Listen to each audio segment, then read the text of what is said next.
مصر أكبر اقتصاد في القارة الإفريقية بناتج محلي يبلغ نحو 396 مليار دولار، وأفضل وجهة سياحية في إفريقيا خلال العام الماضي بعدد سياح تجاوز 15 مليون و700 ألف سائح.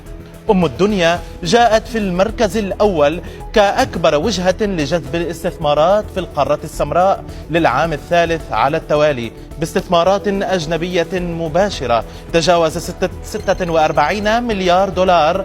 كما تعد مصر من ضمن أكبر 3 اقتصادات جاذبة لاستثمارات رأس المال المخاطر في منطقة الشرق الأوسط، والأولى إفريقيا في عدد صفقات الاستثمارات الخاصة.